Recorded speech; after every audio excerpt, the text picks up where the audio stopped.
by their own omission. Yeah. Of course, some close defeats within that. But this is Intercol. It's a different phase of the competition. All that went wrong for them in the Premiership can now go correct for them. There are two other teams from the Premiership here in the East Zone. Of course, that's St. Augustine that finished quite low. Yeah. And the Sanborn North, of course, one of the teams that finished very high. So for them, yes, there is an opportunity to finish in the semi-final, but even go further if they are to take care of business here today against Five Rivers Secondary. Well, about Five Rivers Secondary, Colin Murray, how do they fare as a team that came through the championships against a team that was in the Premiership? Well, it's going to be very difficult for them. Let's face facts. They finished fourth in the championship, which is not really good. Yeah. But, you know, they're here in the Intercol. Intercol is a totally different thing. As Brent said, you know, it's a different competition.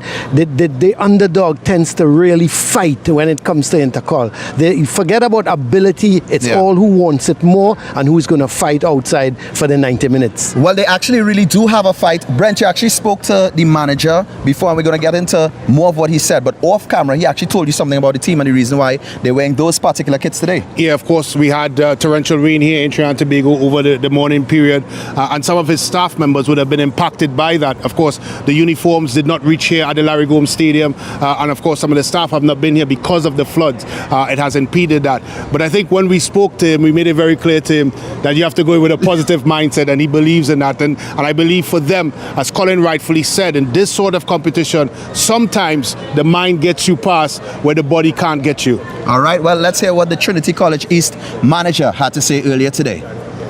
I'm joined by Trinity College East team manager Colette Nelson. Colette, of course, a disappointing season for Trinity College East. What's your assessment of the Premiership season? Yes, well, we had some chances early on, and I mean, we really could have come off well, but for the Intercol is when we would look to make up for that. Well, of course, as you just mentioned, transitioning into the Intercol phase, knockout phase of the East Zone competition. What do you feel your chances are in this format of the game? Oh, well, I think we could really make it here. I mean, one match at a time, but I think our chances are really good. We win today, win the next one, and continue on, and then we could actually win the zone and go beat the North team and then make it into the finals. Well, of course, a game here against Five Rivers. Know much about your opposition? Yeah, I know them from championship and formidable team, but we could take them today. Thank you very much, Colette. All the best to you. Thank you. Well, she knows this team and she's saying she can take them on today. Thoughts, gentlemen? Well, first of all, complacency comes into mind, of course, because when you come up against a team that's supposedly below your standards, the question is whether or not the charges that you're in charge of course, could lift their standards and maintain their standards to get a victory. I think the experienced coaching staff for Trinity College East would make sure that happens. Oh yeah, I don't think they're going to worry too much. They're going to play their game. I think they are an experienced team. They've got a good defense. The goalkeeper is good. So, you know, it's all about them going forward, creating the chances and scoring them. I don't think they should have a problem. But again, complacency may come in, but let's hope not. Well, that's what they had to say about Trinity College East. Let's take a look at Five Rivers and meet their manager. I'm joined now by Sylvester Sandiford, manager of Five Rivers Secondary School. Sylvester, of course, your first game in the Intercol. How was your preparation for this game? Well, we started off in the championship. We didn't really have a great season, but us having a young team, we did the best that we could have. We didn't really come to the bottom of the table, but we came mid-table, so being in mid-table, we faced this uphill battle today, but we're going to do as we can and the best that we can and see if we could come off with something manageable. Of course, against Trinity College East, a team that plays in the Premiership division. Is there things in the Trinity College game that you have seen that you believe that you need to be aware of coming into this fixture?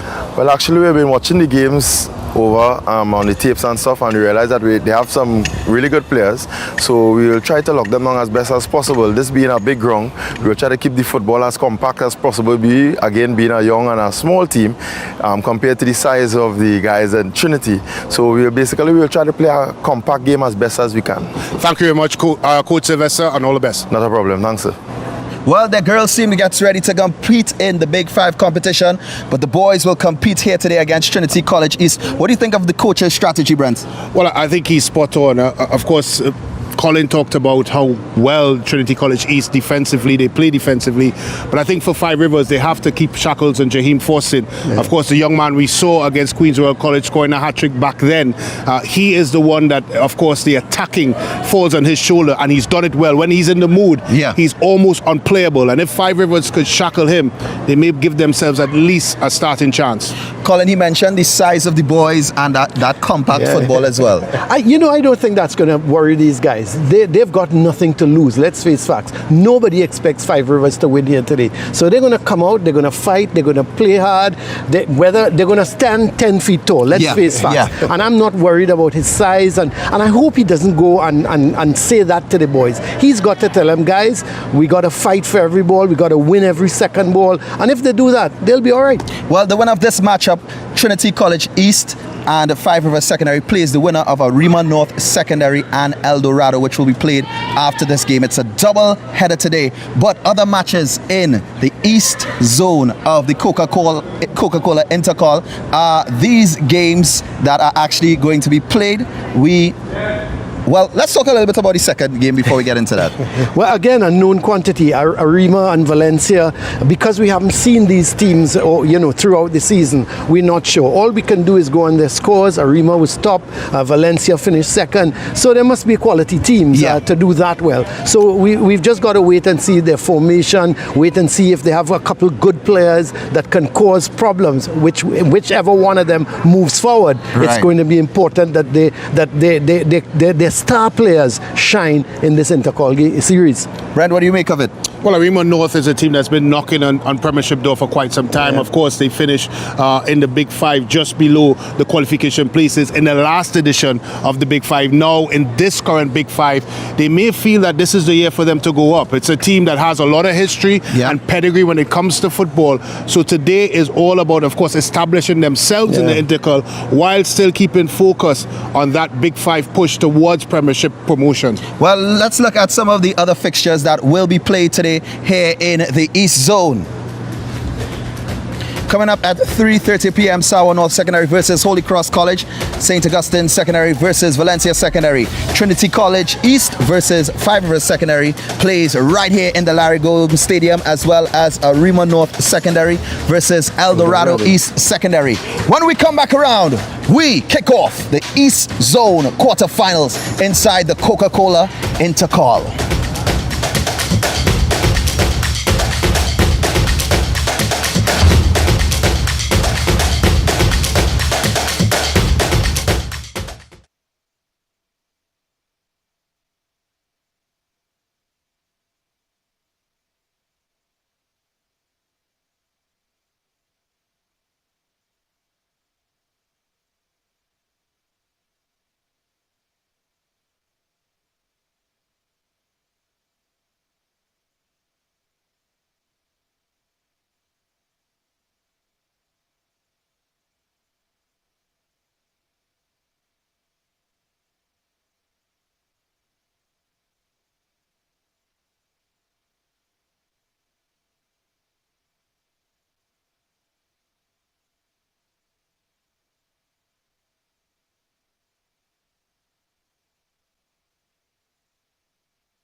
I got a mortgage customized to fit me.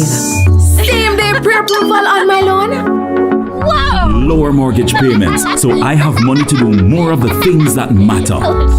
Happiness is owning my own crib. Take advantage of our same-day mortgage pre-approval plus customized financing of up to 100% and enjoy low monthly payments. Happiness is home. Own it with BMBS.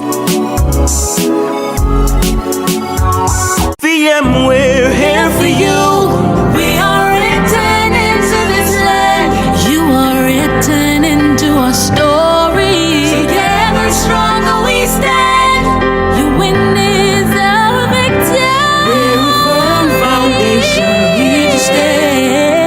Build you a brighter way. Transform your everyday. Transform your VM Group.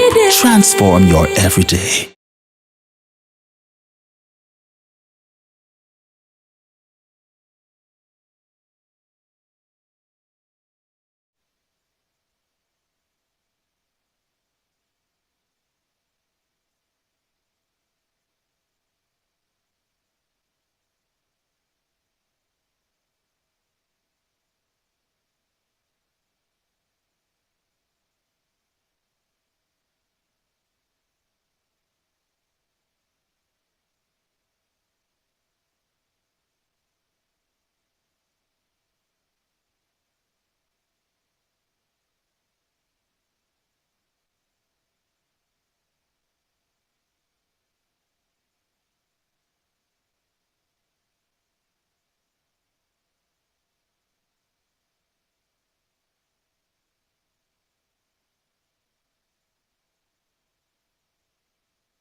Welcome back here to the Larry Gomes Stadium as it's quarterfinal, East Zone quarterfinals in Coca-Cola Intercol action. It's Trinity College East coming up against Five Rivers Secondary in what should be a very interesting match. Of course, Trinity College East, they've got should have total control of this game, and the Five Rivers team are the underdogs.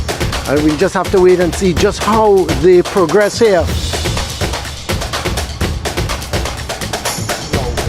Well, we talked about some of the challenges, Colin, of course, as it relates to Five Rivers. It's so unfortunate that before a game of this magnitude that some of the difficulties that they were in, of course, the torrential rain here in Trinidad and Tobago this morning, particularly in the east part of Trinidad Central, where some of the staff members for Five Rivers Secondary is located. The uniforms, you can see now that Five Rivers are in a red top, black pants and red socks. It's a kit that they normally don't use for this game, for their games. It had to be loaned out or borrowed because of the fact that some of their staff members, Colin, could not find themselves here because of some of the flooding that would have occurred.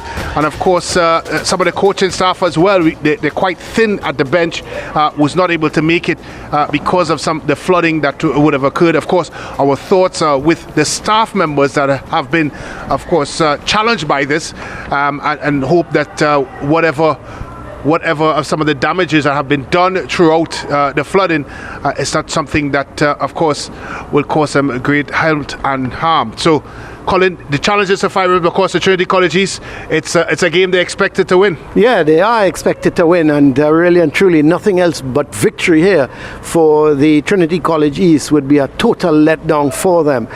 This Five Rivers team, they finished obviously fourth in their championship. So they are the officials. Kilon Bacchus is the referee, and the other officials, Ramsarup and Kaju, are his assistants 1 and 2. As we mentioned, in yellow there is the Trinity East team, and they're saying their last minute prayers. And the outfield here, Brent, in terms of the field, it looks in good condition. We've had a lot of rain for the last week. It's been raining literally every day. We'll talk about that in a minute. Here's the Trinity College East team: Dalrymple, Providence, Barnwell, Whiteman, Prince, John Michael Romero. There's Frank Williams, Faustin. He's going to be the danger man. Figaro, Hill, and Caribbean. The coach is Dwayne Davis. And let's have a look at the starting lineup of Five Rivers: George, Leopold, Holford, Figuera, Lord, Corridon, Oliveri, Jules, Rampasad, Samson, and Neptune. The coach, Andy Morales. So there are the two starting lineups, and we're just getting set here for the action. It looks to be Faustin, the man taking the first kick, and Trinity College East in their yellow tops and blue shorts, and they certainly should be a handful. Here we go. And the East Zone Intercol, Coca-Cola Intercol quarterfinal, as Barnwell out on that left back position for Trinity College East.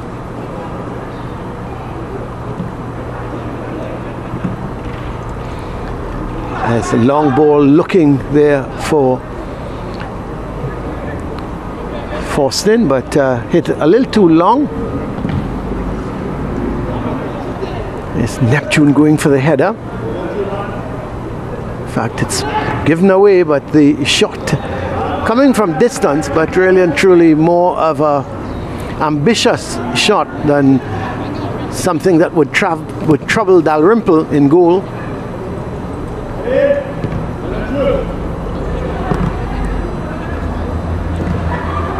This is a good run. Going down that right side is Romero.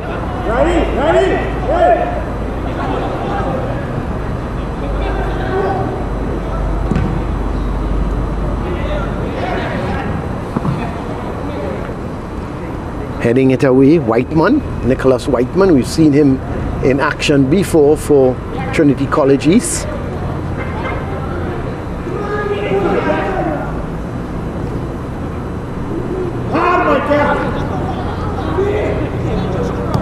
No, Dalrymple taking a little bit of a chance there. Waited until the striker was on top of him. So Trinity College is just knocking the ball around at the moment. Outfield looks pretty good, Brent. Yeah, it's I had the opportunity, Colin, to take a little wander around. You know, I always like to touch the greenery. You like to wander. Oh, no, I actually just like to touch the greenery of the field, and of course try to get a little bit of a thought process to the kind of conditions the players will be playing under. And yeah, you're correct. It's a surface we haven't seen much in of course, the SportsMax production, but it's one of the better surfaces we have in the country. It looks lovely. It felt lovely, Colin, and as you said, it's good. This could be a chance, though. Yeah, Faustin can come down the right side, send across the ball right across the Prince.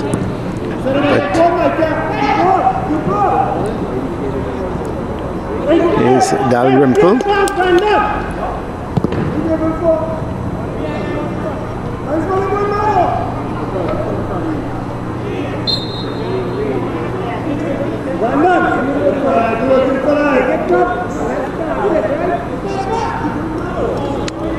You'd have to think, Colin, that this fixture really is going to be heavily influenced by the kind of game that Jaheim Faustin has. Oh yeah, no doubt. We saw him against Queen's Royal College, as I mentioned in the build-up to this one, and of course how devastating he was from a goal-scoring perspective.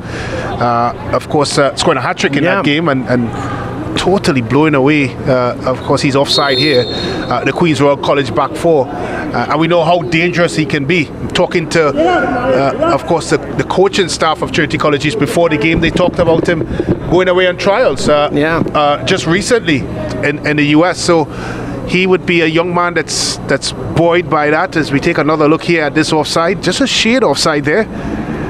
It's a good view of that. And It's Prince looking to hit it long towards Foston, but it just overhitting that, and it's going to be a throw for Five Rivers.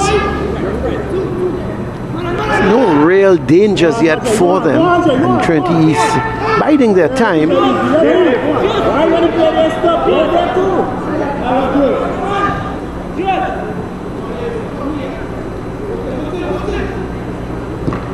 This is Foston, the danger man, getting it back to Romero, playing it in field to Caraby.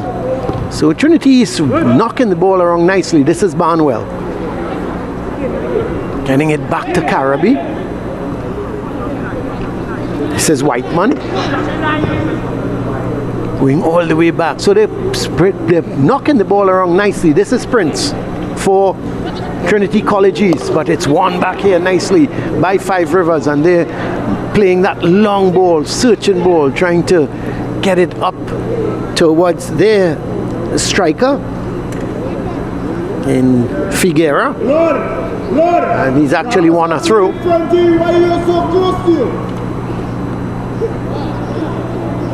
Well, in our conversation, Colin, with the team manager, Sylvester, he talked about the size of his players. And it may be, of course, one of the challenges that they have to overcome. But I think so far, what you mentioned, of course, the right attitude and approach has kept them in it so far. I know it's early doors, only 5 minutes or so, but they've been competing. This is Romero, but he's trying to get Hill going, but goes outside. It's going to be a through.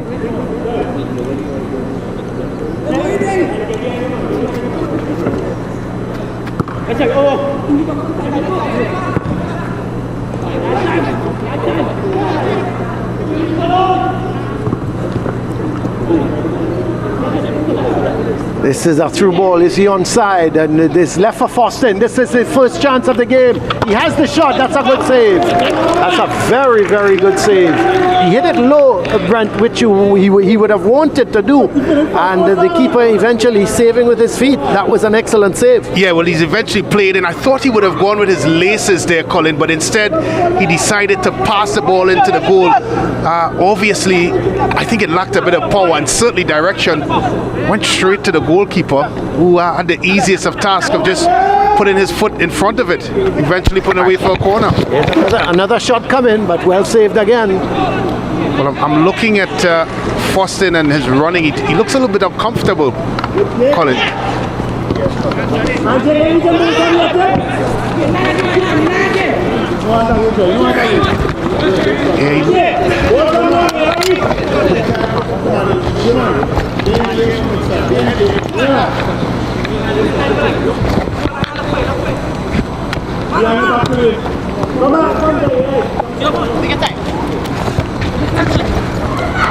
Oh, this is good playing by Romero, but Hill loses out.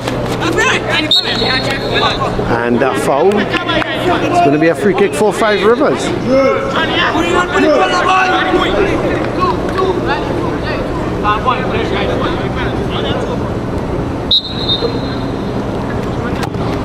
So Jules with the free kick sends it in field, and the shot comes, but was blocked, I think, by his own player, as Barnwell gets it downfield, gets it there to Figaro. Eventually it's played back. Figaro can't keep it in. It's going to be a throw for Five Rivers.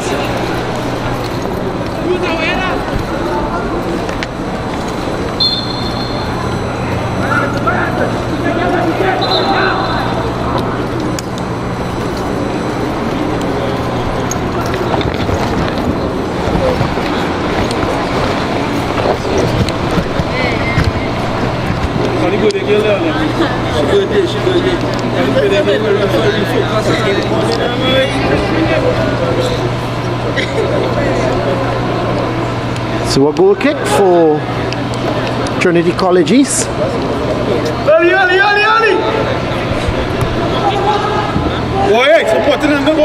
This is Whiteman. Johnny, why you keep doing that? Good long ball looking for Frank Williams, but he loses out as Five Rivers on the attack again. This is not a bad looking ball, and it goes all the way through to Dalrymple, but not bad ball at all. So they're holding their own so far. You have to say though, Faustin should have scored the one chance he had. This is Providence getting it to Barnwell. Making the run is Figaro, but intercepted nicely by, looks to be Corridor, who intercepted that, sends it back upfield. Hill, little bit of a barge, a little push by Hill, and it's going to be a free kick again for the Five Rivers team. Yeah, you're right, Colin. They've competed, and that's all you want at this juncture for a team that, of course, has been considered not to have much of a hope here to get a result. And sometimes in football, where the skill level may not be to the standard, once the application is good, you might get positive things going. And this is a mix-up here. Yes, and the shot comes back straight to goalkeeper Dalrymple. They've been complacent, Trinity College East as well. You have to add that to the factor that, of course, as I said, they've done well so far, Five Rivers secondary, but I think Trinity College East have also been very, very complacent in how they've been playing. A lot of missed passes and of course poor decisions, and overall it's just not been good to the standards they have set that is.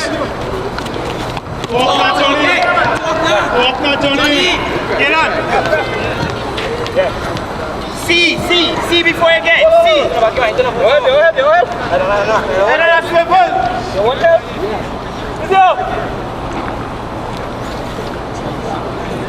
So the player down at the moment, and he's going to get some treatment.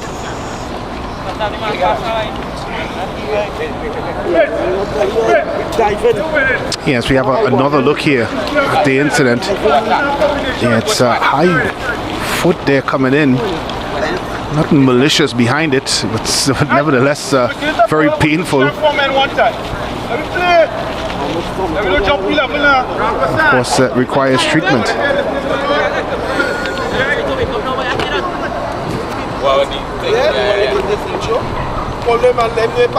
Of course, it may be an opportunity, Colin, to explain to the viewers on a different platform the Intercol structure, because they're so used to the Tiger Tanks Premiership, of course, divided into two groups this year. The Premiership, there are teams that vie below the Premiership in the Championship level, but they are structured in zones, and that's the North, East, South, Central, Tobago, and of course Five Rivers comes from the Eastern Zone, the Championship section of the Eastern Zone, as you mentioned, of course, finishing fourth in that.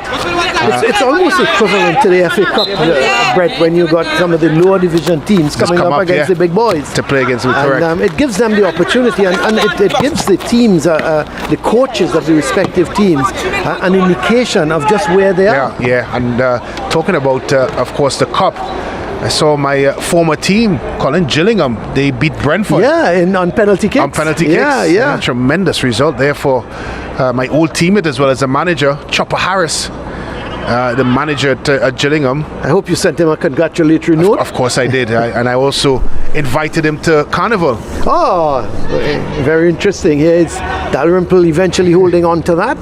Was going wide. I'm not too sure why he tried to take it, but he obviously wants to get play going. But this is Romero, Hill, and this is good football. And it's Hill going down that left side, and still Hill. That's bad. Hill looking to get it across and miskicks himself. So there was a corridor coming across and not able to stop it. And you have to think that Hill should have, he got the opportunity, but here is, this is, let's see, the man there going down the line is Figaro. Captain. Yeah, and he's not able to keep it in. It's going to be a throw for Five Rivers. 13 minutes gone, still goalless. So I would have thought, credit to Five Rivers. Yeah, I would have thought the coach would have said, if they can keep it scoreless after the first 15 minutes or he'd be happy. He'd be happy. I think it's a combination of the tenacity of Five Rivers and of course the complacency of Trinity College East. The shot comes, that's a good shot, that's a good goal. Commentators curse. Frank Williams, the man who's put it into the back of the net, he hit it one time, Jeremiah Frank Williams, and he put it into the back of the net in the 14th minute. So 1-0. The thing about that, Brent, he took it one as it came across him, he hit it one time. Let's have a look. Yeah, ball initially played in here. And of course looking for a 1-2 errant pass, deflection there. And there comes, that's a good finish, Colin. Inside of the foot, placement perfect, spot on. And there's absolutely nothing the goalkeeper can do there. Unless he had one of those go-go gadget arms where he can, of course, extend beyond the normal realm. It's interesting because, as you rightly said, it was a misplaced pass. Yeah, it was a misplaced pass. Frank Williams coming in from the back, he hit it one time. But it was good awareness by him to come in, and you're right, he hit it first time. He did not even, and I think that's one of the reasons why the goalkeeper didn't get a chance to, of course, place himself. And goalkeeper Sampson, who's done well so far for Five Rivers. And I think that this might be the goal that just settles Trinity College East, and they go on to really dominate this football game as they start stroking the passes around. Yeah, but you can see already, though, Brent, you can see the gulf in terms of the class between the two teams. Yeah, Trinity is really taken a while to ease themselves into the game. As I said, I do feel, Colin, it's a little bit of complacency within it. It's been a while since they've had a fixture, of course, between the Premiership. This could be trouble. It's over the bar.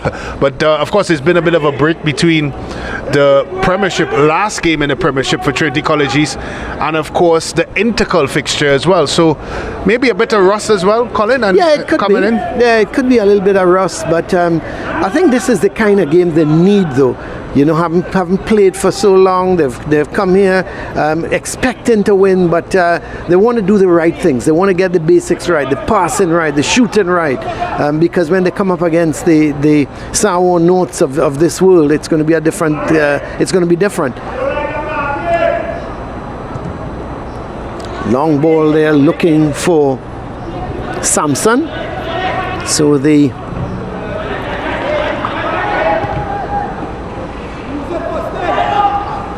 here goes Fostin. He's got some company in Prince, and this is a bad mix-up, and that's a goal, a second goal now. A really terrible mix-up here. A goal in the 17th minute, and it's scored by Figaro.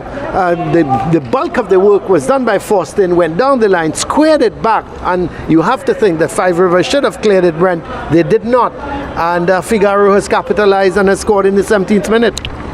Well, I think the resistance was broken with the first goal, and here is the shaping of the second. Fostin, of course, breaking down the line with pace, puts the ball across. It should have been dealt with by the defense, of course. A big mix-up, and then the ball into the back of the net. Fostin doing well to get forward, squaring the ball across. Goalkeeper and defender having a bit of a miscommunication there, and the ball eventually falling there. In the to Figaro, yep. Correct, and he just had the simplest of tasks to place it in the back of the net from about 1 yard out. And you now have to think from resistance from Five Rivers secondary to what will now be the final score. That's a mistake.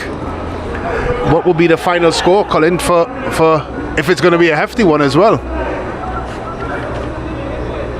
And we'll just have to wait and see, because as you rightly said, the floodgates have opened up, and we could get a pretty big score here. Here's Hill getting it across to Fostin, tries to take it on his chest, misses it. Yeah, I'm not sure why. He could have easily touched it past his defender, Colin, and probably get a shot off himself instead of doing that.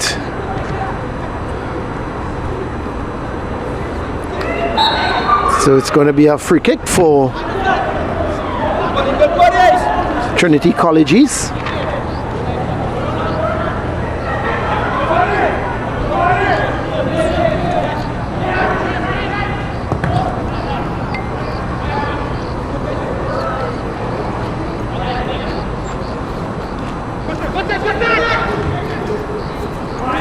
throw for Trinity College East. Romero going down to take the throw.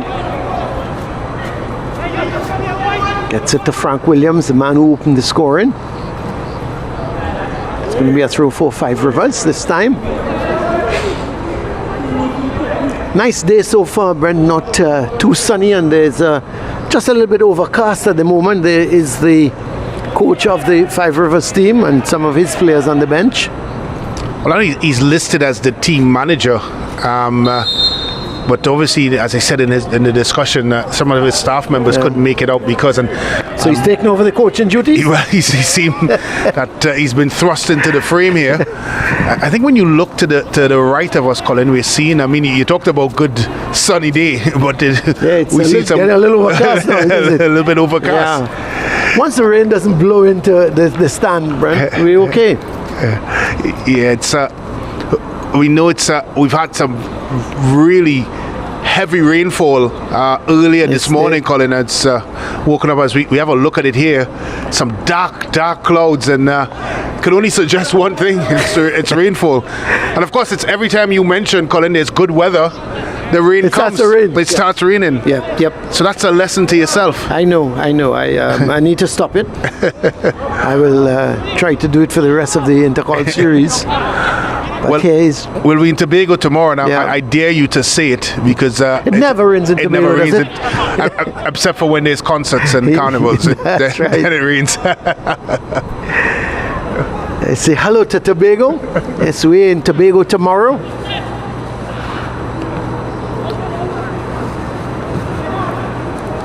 Unfortunately, we won't be at Pigeon Point, Brent.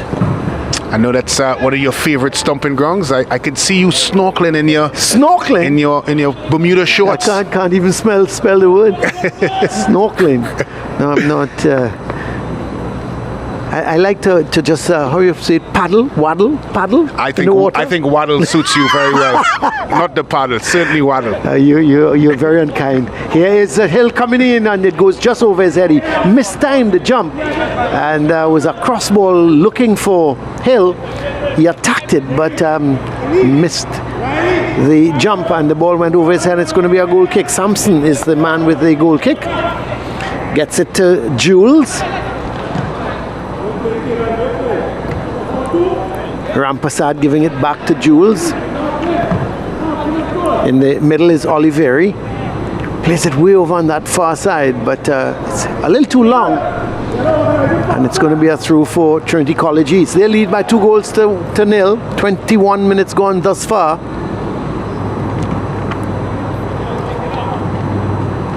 I think in these sorts of games, Colin, is it from a coaching perspective, is it more important just to get through the round, or is it also important the way you play? No, it has to be important the way you play. Yes, getting through the round is the most important thing, but you also want to give a good account of yourself, because don't forget, if you get through this round, you've got more football to play. Yeah. So you need to practice the right things in the game situation. And of course, if we are to put our Intercol crystal ball in front of us, in the East Zone, the 2 other teams from the Premiership is St. Augustine and San Juan North. Of course, St. Augustine having a horrific season, eventually being relegated now to the Championship division, and then they have high-scoring San Juan North, one of the better teams in the country. Yeah, it's the way I'm looking at it, I'm easily seeing a San Juan North Trinity East final.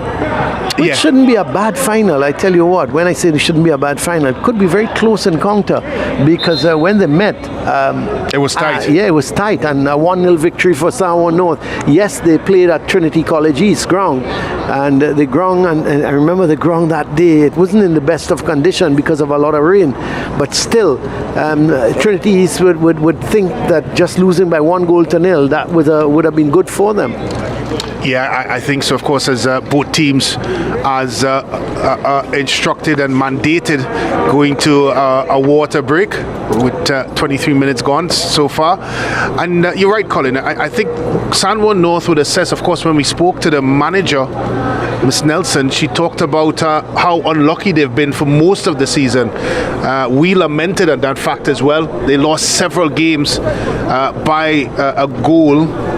a goal, Colin, sometimes 1-0, sometimes 3-2, but one thing for sure, they've been very stingy defensively, and as I said, they do have that man, Jaheim Foston up front, who is certainly up there with the best of them in the striking department in the SSFL. So you think possibly looking at that fixture that if he has an on day, Jaheim Foston, and Trinity College is of course stingy defensively, they may be in a shot with going all the way in the east zone. Yeah, it could very well be certainly like that, and we'll just have to wait and see, and then of course once you come out of your zone, then you go into the nationals, so it's all still a lot to play for, but the players have been refreshed, and we have restarted here now. We're just in about 24 and a half minutes gone, as it's going to be a free kick for Five Rivers. A foul there on Rampasad.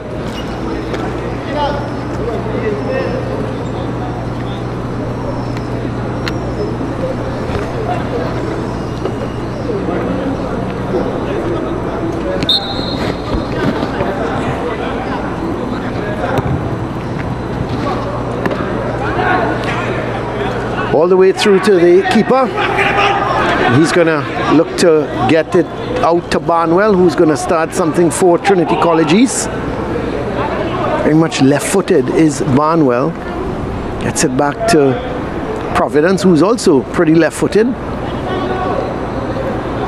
But they quickly lose out. Here is Leopold for Five Rivers. And it's going to be a throw as the ball has come off of Frank Williams, the man who scored that first goal for Trinity College East in the 14th minute. But this is Carabby getting it out towards Romero. This is Whiteman. Back to Romero. Whiteman does well. Dalrymple playing around a little bit in the back with it, Brent. Well, I'm looking to see where they're trying to go. We knew that was coming, wasn't it? It was very tight. Of course, Five Rivers had numbers forward.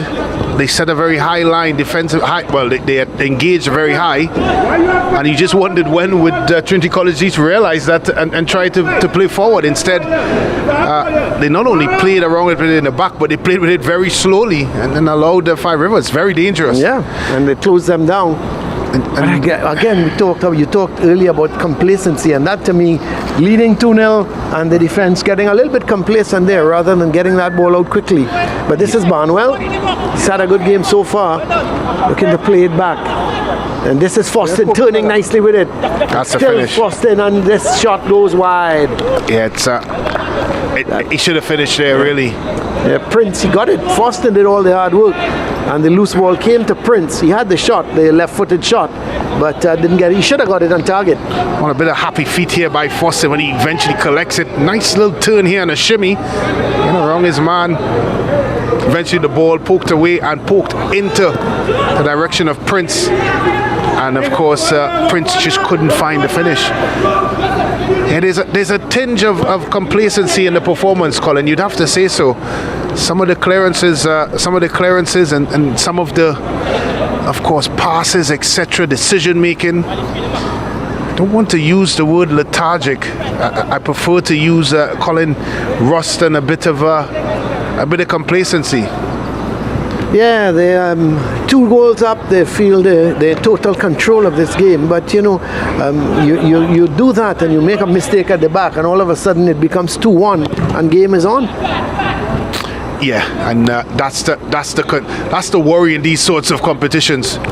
And here it goes Holford. This could be a chance. The shot deflection. Yep, what? there it is. I just said that, Brent. The shot coming there, let's see, it seemed to be Neptune who had the finish, but it took a deflection, and all of a sudden, in the 29th minute, Five Rivers are back in the game.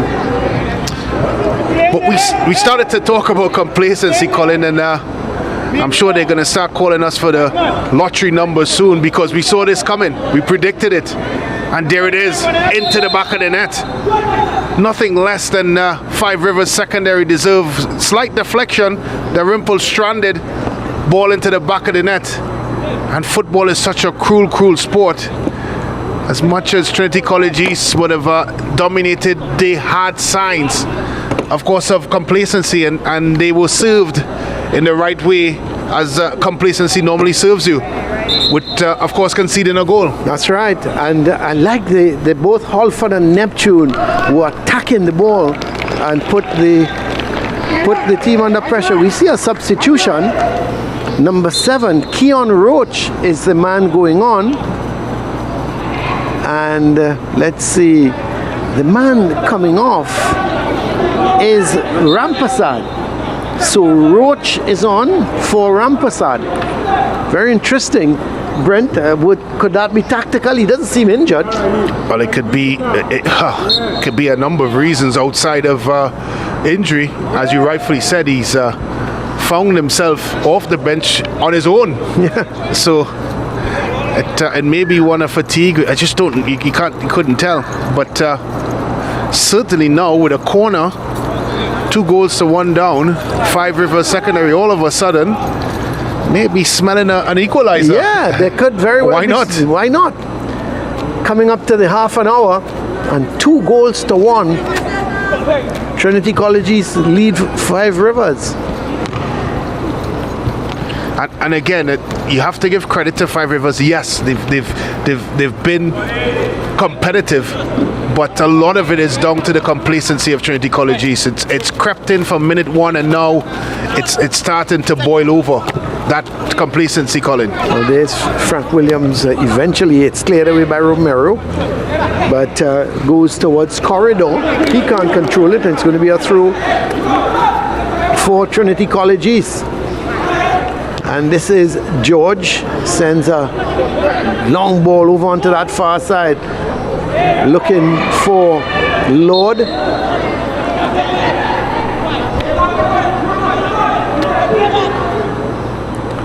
So this is going to be a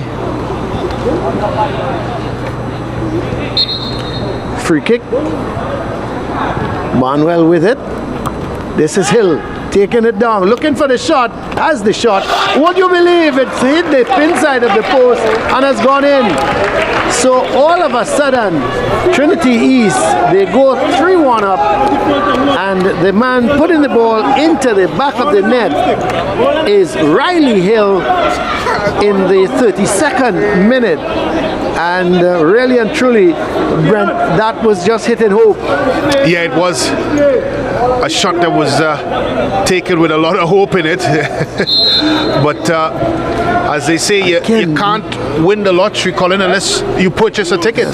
Ken, it took a little bit of a deflection, but the important thing for Trinity East, it went into the back of the net. So 3 goals to 1 now. They're well in front. Yeah, they've restored that 2-goal advantage. Can't say necessarily they deserve to be in front by 2 goals, Colin. They've and of course we are lining this up against what we've seen from them in the past in terms of their performance. It's not necessarily been a horrific performance. It's just been a bit, of course, lacking. And as we've identified, it seems to be a bit of complacency, and their standards have been good, Trinity College, despite the fact that I'm very sure they would have felt they could have finished higher up the table in the Premiership in their group. But they've had some disappointing results, and they've been very inconsistent. Well, when you think about it, they lost 1-0 to Sanborn North, and they lost 2 other games by the 1-0 margin. They lost presentation to Malik, as well. Yeah, they lost to Malik 1-0. So you look back at that, and you have to say, had they a little bit of luck, who knows? Yeah. They could have finished certainly in the second position. I don't think they could have either. It's difficult to assess, because when you lose 3 games 1-0, and you have to question yourself, well, were they not offensive enough? Did they not put teams under pressure? Did they just defend? Here's Manuel. We're looking for Foston, and the keeper comes well, Samson, and takes it. Yeah, I think they do have a lot of numbers back defensively, and maybe leaves them a bit short offensively, and they've put a lot of their faith in Foston. scoring their goals. And sometimes looking at him, he does look an isolated figure up front. We know he's talented, but sometimes when you're outnumbered up front, there's not much you could do. Yeah. Well, a player is down, not too sure who it is. Let's see, it could be Figaro, but he's getting some treatment at the moment.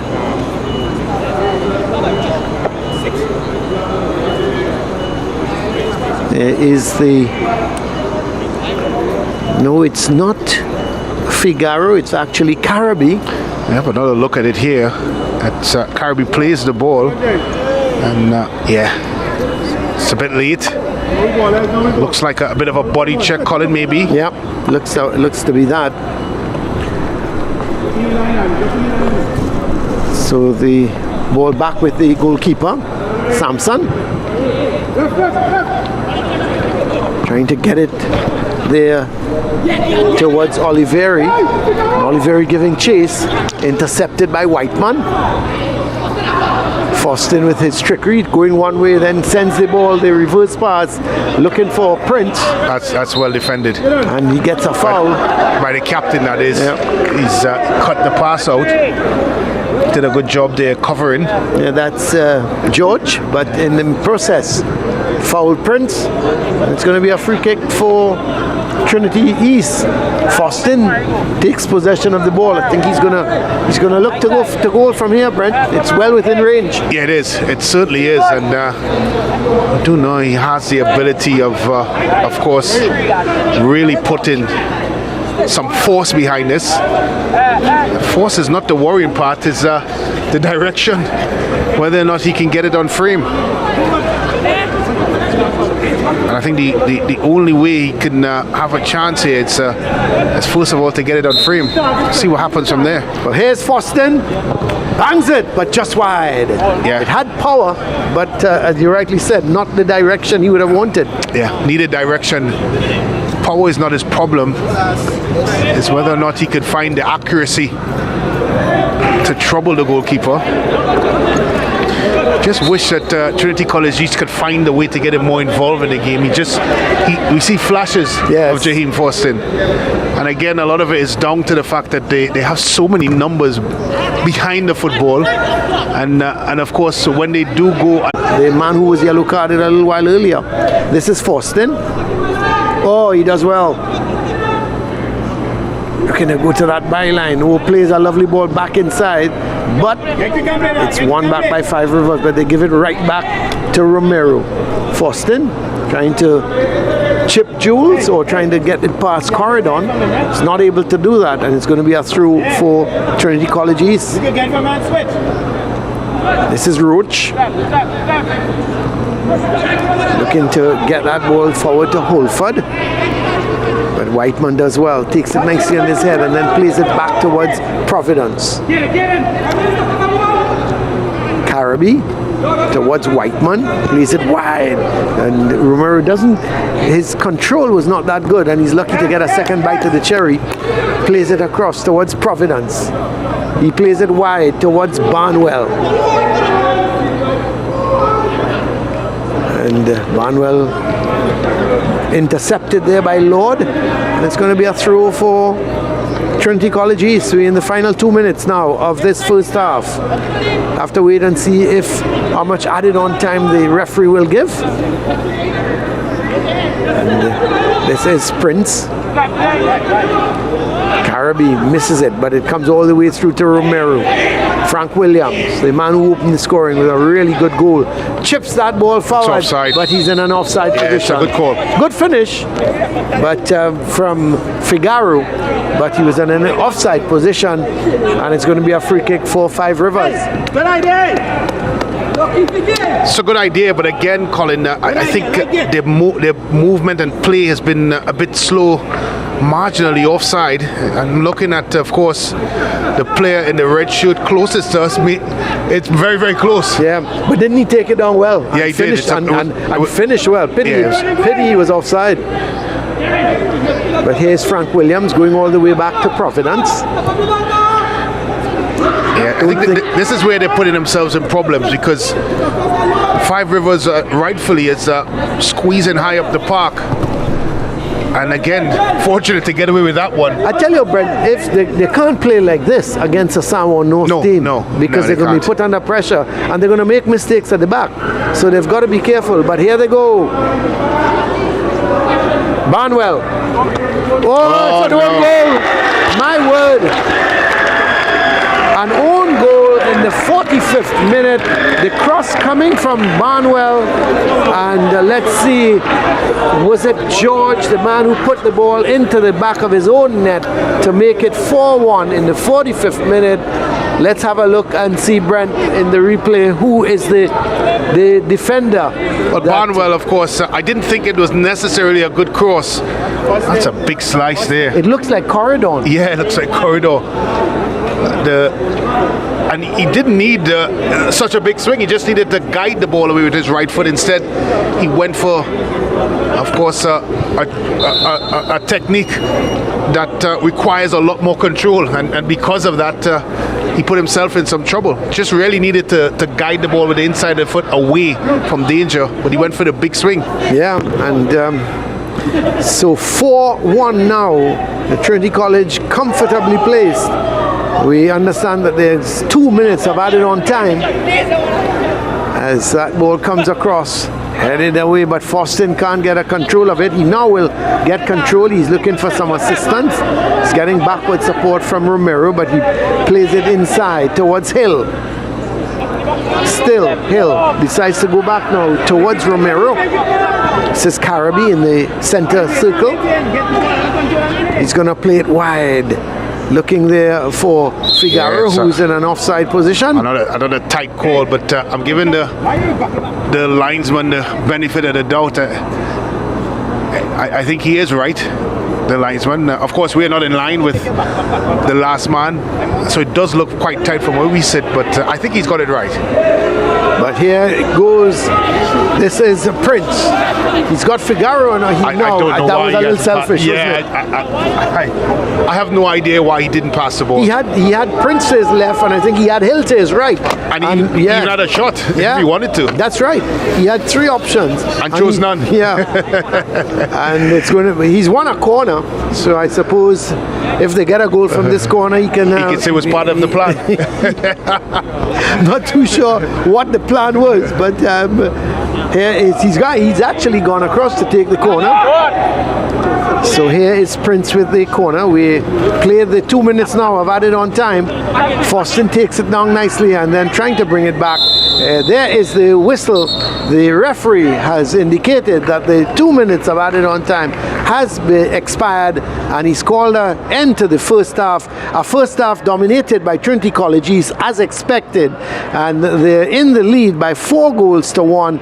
The goals coming from Frank Williams, Figaro, Neptune, and an own goal from Corridor. And the goals coming from Frank Williams, Figaro, Hill, and an own goal from Corridor, and Neptune, the lone item for Five Rivers. He scored that in the 24th minute, and at that time it was 2-1, but even at 2-1 you felt that Trinity College would go on to score a couple more goals. So there is the halftime score. It's 4-1. Trinity College East, they lead against Five Rivers Secondary.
Well, we had the half here at the Larry Gomes Stadium. It's the quarterfinals of the East Zone Coca-Cola Intercol. It's 4-1. Trinity College East, the lead against Five Rivers Secondary by that comfortable scoreline at the half. Let's have a look at the highlights of the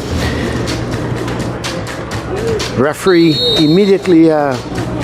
The Trinity College East were on the back foot because Five Rivers started very well, and in fact they got the first shot away through Neptune, and then the Trinity College at Five Rivers for the first 10-12 minutes they were holding their own, and one would have thought could they hold on to the first maybe 20 minutes or so, 15-20 minutes, who knows what would have happened. Then a misplaced pass goes to Frank Williams. He came in, he met it beautifully, he hit it one time, he caught the goalkeeper Jeremiah Sampson wasn't sure what was happening as that ball flew past him, and suddenly it was 1-0. Then the ball sent downfield for the danger man, Foston. He went to the byline, squared it across, a little bit of a mix-up between the defender and the goalkeeper, and in came Joshua Figaro to make it 2-0 in the 17th minute, and it wasn't done there. There was Barnwell squaring that ball back, and Foston trying to worm his way through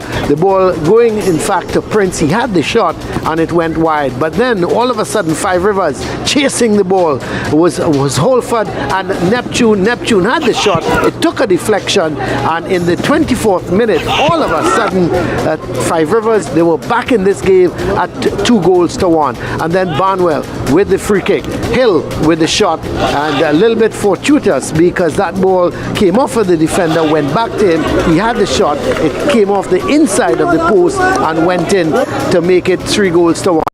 Barnwell with a cross and Corridor trying to clear the ball, really and truly it was a poor clearance. It came off the outside of his boot, went into the goal for an own goal to make it Trinity College 4-1. Let's have a look at the stats, Brent. Well, of course, it's been a one-sided game so far. 11 shots for Trinity College East, 6 of those on target, 5 for Five Rivers Secondary, and 5 more for Five Rivers Secondary. Those are on target. It's 10 fouls, 7 for Trinity College East, 3 for Five Rivers Secondary. No card, well, 1 card in the game so far. It went to a Five Rivers Secondary player, Corridor, in the books. 3 offsides, all to Trinity College East. 2 corners in total, all going to Trinity College East, and 4 saves to Trinity College East, 2 for Five Rivers Secondary. A one-sided affair so far, 4-1. The main tagline, Trinity College leading, and of course we will now send you down to Hans Devines. Thank you very much, Brenton. Colin joining me pitch side, assistant coach Spencer, Five Rivers Secondary School. The best is our goal is the school's motto. The first half, did the boys give their best?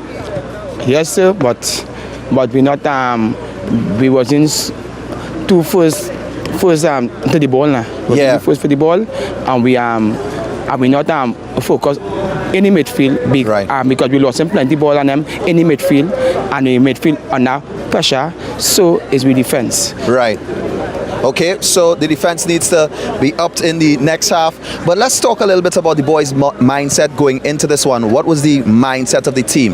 Well, the boys' mindset was there was a expecting the coach, and the coach was supposed to do a little talk with them, but the coach couldn't come because of the flood. So we have a little issues. So now I had to step in and fill in his shoes, and which is make it a little difficult for me because the boys' mindset are coming to hear anymore because the boys are never customer Andy. Now I had to go and fill in any issues. So we have a kind of little issues there with the boy and them mindset. Right. And right now we're trying to talk to them and build them confidence now, because one of them Trinity, they just get a little nervous and back down now because Trinity is a big school in the championship and thing now. So. Right. Understood, coach. We wish you the best in the next half. Keep the boys motivated, and we look forward for some excitement from Five Rivers Secondary School as we move into the next half. Yes, right now we are joined by assistant coach Key Van Loo of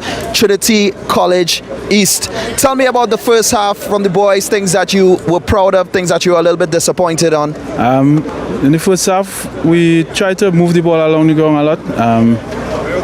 had some errant passes, but we hope to improve that in the second half and go forward in the league. Well, one of our commentators mentioned complacency. Do you think complacency is at play at all? Yeah, it had a part to play in parts of the game where we thought that, because it was Five Rivers and a lesser team, we slipped up in many of our passes in moments in the game. But with a stern halftime talk, we expect a better showing in the second half. Any particular changes for the second half, though? No, we just want to, again, keep the ball, build it out from the back, carry it and move it as quickly as possible and create better scoring chances. Thank you very much, Assistant Coach Keith Van Loo. We are here at Larry Gomes Stadium. The score currently Trinity College East 4 and Five Rivers Secondary 1. When we come back, we are one step closer to the semi-finals of the Coca-Cola Intercol East Zone.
Welcome back here to the Larry Gomes Stadium.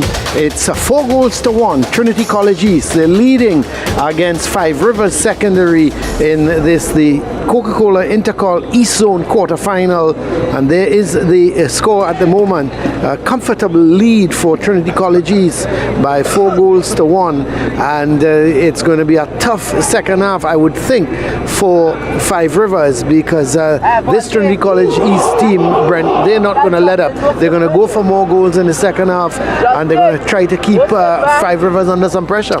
Yeah, we talked about the complacent start, and of course a bit of rust as well. As we mentioned, of course, Trinity College East partaking in the Premiership division, and their fixtures would have finished about 2 weeks ago or so. But it didn't stop them necessarily from, of course, scoring goals. Some of them a bit fortuitous in nature.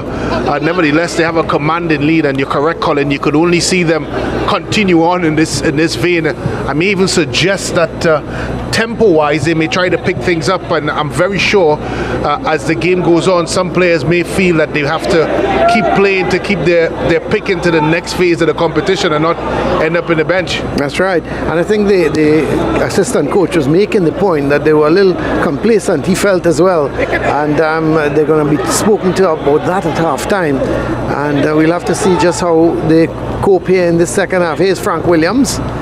Sends a good ball across that side to Hill. Hill is looking to get that ball across to Prince, and it's intercepted there by Corridor. And this time it goes out for a corner rather than going into the back of his net. And so it's going to be a corner. So the first corner of the second half going to Trinity College East. Don't think Five Rivers have had a corner yet. I think I remember the stats. And I don't think they had a corner, Well, they've scored a goal, and really and truly, as much as it was a decent strike, it did have a bit of a deflection, which of course eventually evaded goalkeeper Darimple, but more or less it has been very much plain sailing for Trinity College East.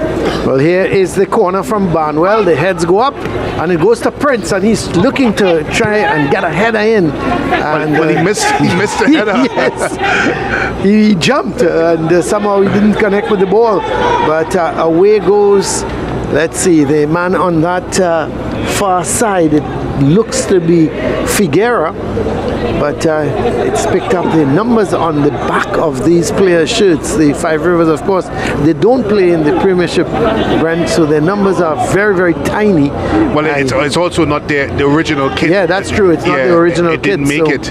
But here goes the defender Jules getting there before Hill and Prince and clearing it. It's going to be a through for Trinity College East. Sent into Frank Williams. Still Frank Williams. Picked up there in the middle by Figuera. Ball sent forward. Searching ball. Away goes Neptune, but he can't get there. As a matter of fact, it comes off of him. And it's going to be a through for Trinity College East. So this is Foston. That's trickery. He's trying to outrun George. He is outrunning George. The keeper has to come, but that's very, very good play from Foston. Very unselfish indeed. He just squared the ball for Prince to get his first goal of the afternoon. It's now 5-1, and Prince scoring in the 49th minute to make it 5-1. But what a good move from Foston. Outran the defender. He left George beaten for pace. And the thing is, Brent, look at the cross when he could have tried to score for himself, but let's have a look at it. Yeah, I just wondered right there, Colin, if he was going to try to lift it over the goalkeeper, but he made the wise, and I would also say responsible choice, and just sliding the ball across. Beaten for pace there, the defender. he would have gone for it, but I think he made the right decision. Not I think, I know he made the right decision for the easiest of opportunity to tap it in into the back of the net. And you've got to give him credit because he hasn't got a goal for the afternoon yet. And when you're 1-on-1 with the keeper, it's so easy for you to be distracted and try to get that goal. Yeah, but here they go offside. Yeah, and on top of that, Colin, he could have. I'm very sure that not many within Trinity College East would have had too many loud arguments if he tried. He's a leading talisman, and of course, sometimes strikers, Colin, they try things, especially ones that goals are dependent on, that may be perceived as selfish. You know that, your team Liverpool, Mo Salah. Well, Mo Salah certainly coming back into some sort of form there against Spurs, but when the Champions League draw, Liverpool has come up against Real Madrid. Of course, that was the final last year, and this year it's round of 16. Well, it's just an earlier shower for Liverpool than usual. I don't understand that, Brent. I'm not too sure what you're speaking about. You have me a little confused. Here is Faustin, however, at the Larry Gomes Stadium, sending it for Hill. That's a good header, but straight to the keeper. Good work again by Faustin. And a good cross there. It was pinpoint. And Hill is a very tall young man. Got up nicely, but just didn't get the direction or the power. But this Figueroa trying to get the better of Romero. Barnwell. This is a little bit better tempo-wise. Faustin offside. Offside is Figueroa. Prince offside. He just needed to look to his right, Colin. There was no need to leave so early. Of course, Prince trying to get ahead, breaking lines, and getting forward, which is good, what you want to see. But the timing of the run is also extremely important, especially coming from that deep. He's not necessarily playing in a striking role. He's playing more in a number 10 role, which means he's now trying to get ahead. But you have to, of course, be very mindful of where you are. Oh yeah, that's for sure. But this is Manuel deciding to go back towards Providence. Caribbean. I think Five Rivers is playing a very dangerous game. They're playing an extremely high line, and Trinity College East have runners coming from deep. Here are some of them now. But this is George getting the better of them and clearing it downfield. Neptune, that's a clash of heads. Yeah. It's not good at all. Yeah, I think neither of them, they were both looking at the ball. Yeah, I did think one of them would have pulled out. Yeah, I don't think but Neptune is back up, which is good. Let's see that. That's nasty, to say the least. And the man was Caribbean. So he's still down. Neptune, the good thing is Neptune is up. Neptune actually standing over Caribbees, just walking away now. Well, I have my scars still, Colin, from those sorts of collision. I don't have any. I pull out, Brent. Well, I pull out. I'm not surprised. Put it to feet. Put it to my feet. My speedy feet. Let me run with it. Yeah, I as a defender, I don't think there's much you can do. No, there isn't. Yeah, that's of course that comes with the job description. Yeah, that's the territory, isn't it? When you're a defender, you've got to be a good header of the ball, and that's why you see nowadays, Brent. You in the old days, you hardly saw it, which is surprising that the central defenders go up for corners and go up for set pieces. Now it's the norm. Yeah, because they're supposed to be such good headers of the ball. Correct. Yeah, and especially head collisions and any sort of collision. As a defender, you have to be brave, and sometimes brave means getting into very silly challenges. You remember that? You remember that horrendous clash? Here's the free kick sent downfield. Dalrymple comes, he drops it. He struggled. This is a chance. He's got to finish. He's got to finish, Colin. His idea was good. He tried to lob it, but I went just a little too high. So that's unfortunate there. And the man, let's have a look. Dalrymple dropped it. But of course, Brent, it's one of the central defenders, so he's just hit it over the bar. What you trying to say about central defenders, Colin? we do have defenders with finesse. Let me go back to the point I was making when I said that horrendous clash between David Luiz and Raul Jimenez. Yeah, I remember that. Of course, it led to Jimenez being out for quite some time. Yeah. And of course, another famous one in terms of goalkeeper, Peter Cech. Yes, that's right. Led to him wearing that, what do you call that, a headpiece? A helmet? Yeah. I'm not sure if you call it a helmet, but a helmet. It's some protection. It didn't have the mitt in it. Here's Prince, but loses out to Jules. Clears it downfield, but it's going to come right back. As this is Romero. Carabby, who had that, it's good to see him back up and orchestrating things from the midfield. That's a little too far forward. Sampson comes and gets it. He's a good ball downfield towards Holford, but he was trying to get it to Neptune, who was making that forward run. This is Foston. Foston has come over onto the left side now. In the first half, we saw him a lot on the right side. But he's opted to come over.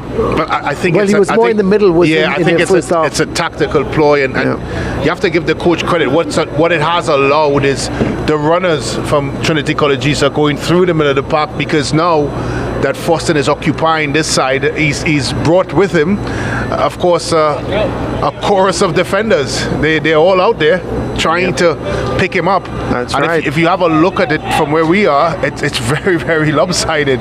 Well, it was a change. It was a change in positional play between him and Prince. Yeah. Because Kadeem Prince played wide on the left in the first half. Now he's gone into much more of a striking role, like Foston did in the first half. And Foston has come wide. He's basically standing very wide at almost a left wing position. But here's Hill. Jules wins it back for Five Rivers. Decides to get it downfield, but straight to Whiteman. It's a good idea. Difficult skill though. That is Carabby. Finds Foston. Foston looking to play a 1-2 with Frank Williams. Yeah, he just needed to just show a little bit more patience and care. This is Whiteman. Does well. Foston trying to get Prince through, but George is there. And he clears it, but it's going to go out for a corner. Well, you wonder when, of course, Trinity College East will start ringing in the changes. You would have to say that this game is done and dusted. Yeah, they're gonna. I would expect they're gonna make some changes sooner rather than later. Give some of the players a rest, maybe after an hour. But here is the corner. It's looks to be Foston going to take the corner. That's a good ball. That's going to be, it just headed wide. Yeah. Well, I thought he should have hit the target there. Yeah, he maybe should have, yeah. There was enough purchase on it. Just not sure directionally if he had enough intent. Yeah. He got up well, he rose well. Actually, it was Figaro. But he didn't. He just didn't put enough on it. Yeah, well, I thought there was enough on it, but just directionally. Yeah, just the direction. Yeah. But here goes Prince. Here is Prince looking for his hat trick. That's a big touch. That's a big touch. His touch was not good. He did the hard work, and then the touch let him down. Well, here's the first chance, Colin. The corner coming in from Foston. And Figaro. Yeah, he did well. He did everything right. The purchase was there, but the direction. I think he kind of crouched in, and here's a Prince opportunity. This touch, right about here. Yeah. Maybe he could have cut across the defender with his left foot, and then maybe pass it in. But again, we're both sitting here in a very comfortable seats of the Larry Gomes Stadium, so we could make those sorts of suggestions. Neptune trying to get it across to Oliveri, or sorry, to Figuera, but was unable to do that, and it goes all the way down towards goalkeeper Dalrymple. This is Whiteman. Oh, he loses out, but the rebound goes to Dalrymple, quickly off his line. Well, he was off his line, but quickly to spot the danger. There's a Five Rivers players still down in the box, but That's a good ball. That's an excellent ball. Frank Williams is on his way. The keeper just stands on his line. Poor finish. Yeah. Because the keeper never came off his didn't line. Advance. Yeah, he just stood there. And I thought, well, he's a sitting duck, basically. Here is Frank Williams. The keeper still hasn't come. And he hit it straight to the keeper. He could have gone anywhere except there. Yeah. And give the keeper. I thought, where is he not going to come out and narrow the angle? He never did. Well, he's probably maybe he knew Frank Williams. He's played against Frank Williams before. Yeah, he's aware that Frank Williams' scoring boots is not here at the Larry Gold Stadium. Well, we see the player down. Is that Neptune? No, it's not Neptune. It could very well be Holford, the man down on the far side.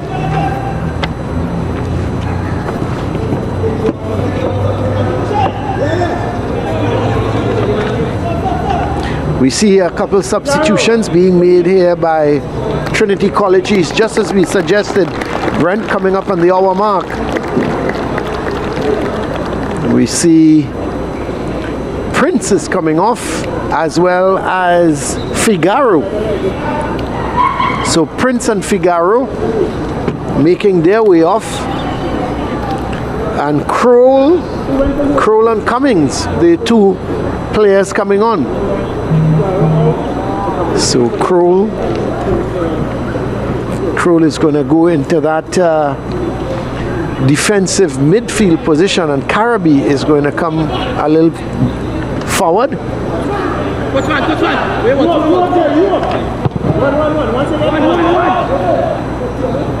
And Cummins, I would expect, would go into, he is going to be in that midfield position, more on the right side, but Barnwell does well.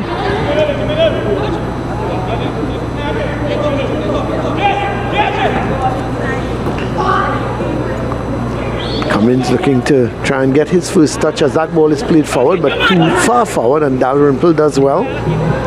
Gets it out to Romero. Hill. Offside. He's gone too early. Yeah. No.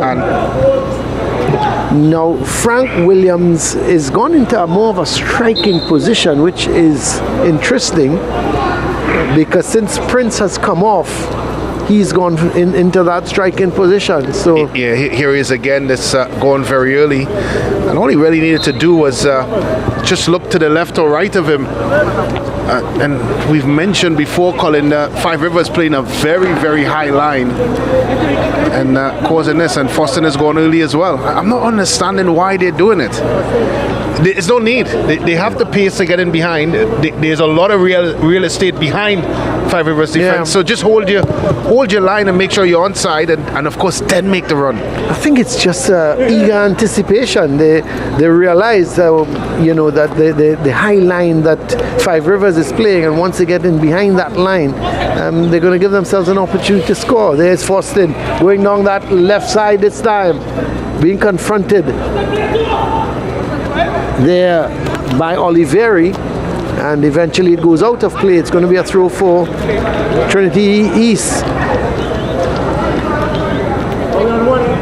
Barnwell trying to get in there before Oliveri, or before Figueroa really, is the changes for the Trinity College East. Kroll coming in for Figaro, and Cummins coming in for Prince.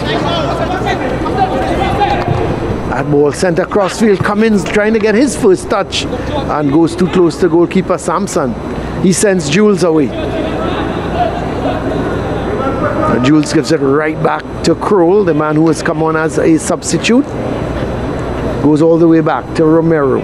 This is Carabby. They're knocking the ball around nicely is Trinity College East. This is the skipper, Providence. Back to Carabby. 5-1. Trinity College East leading, as that's going to be a foul on Kroll, and it's going to be a free kick for Trinity College East.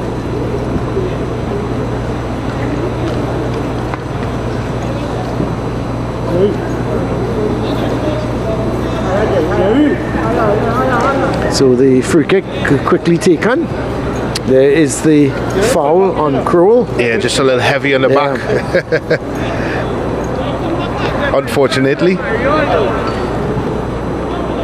Whiteman.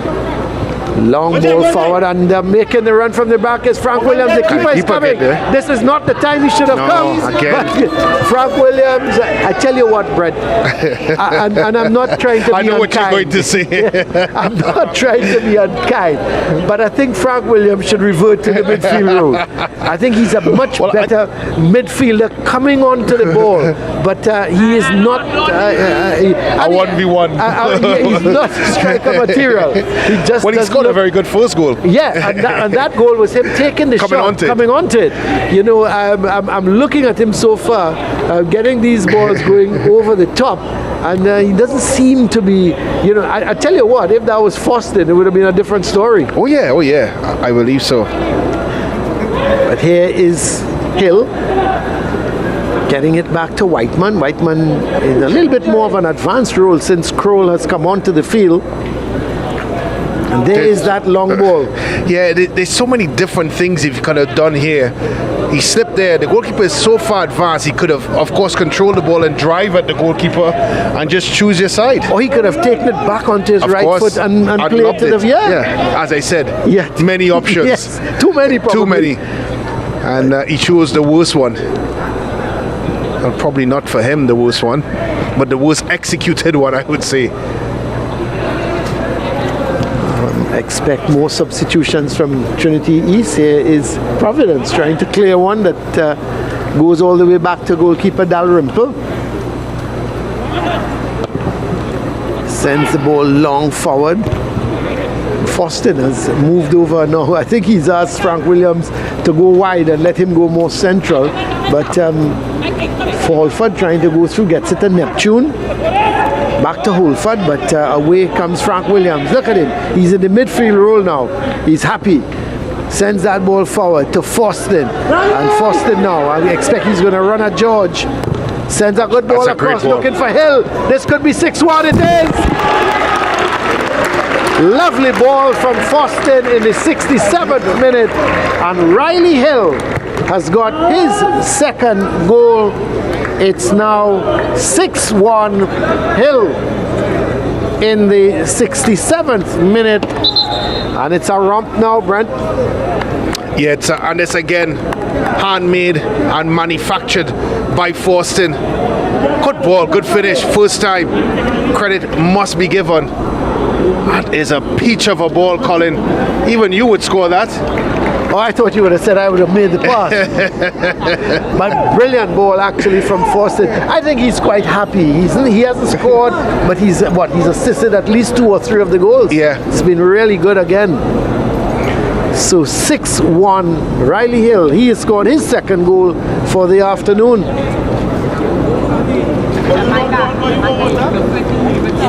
So the players at the moment being refreshed. In the meantime, they've made a substitution. Frank Williams has made his way off, and it appears that Brown is the man on. Seretzi Brown is the man on.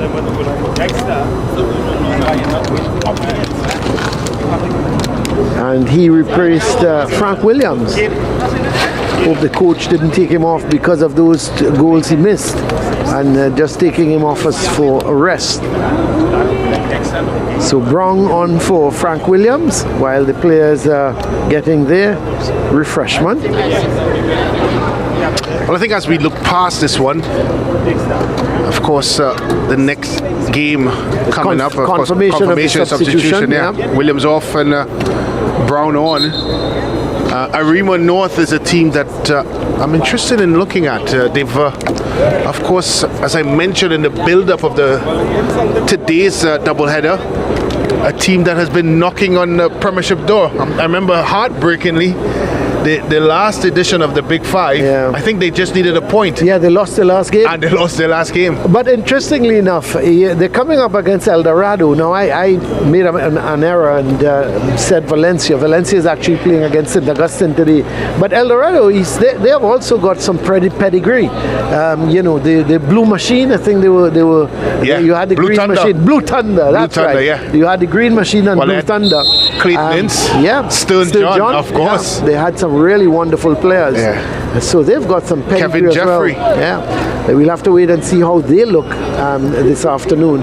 But here is Five Rivers looking to try and get a goal. Or a second goal, but it's going to be a free kick. They won the Intercol one year. El Dorado, that's with Sean Walks and others. Clayton Ince was in goal that year as well.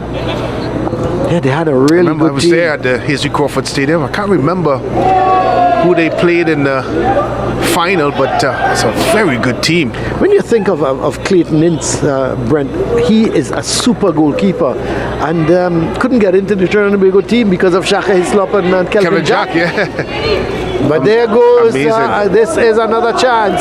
Let's see if this could be number 7. Oh, he misses it. Goes just wide. He took too long. Yep. Really. That was Carabby coming all the way from the back, made the run. Well, he's the defensive midfielder, but since Crowler's come on, he's pushed up more into an attacking role as a midfielder, and you have to think he should have scored that.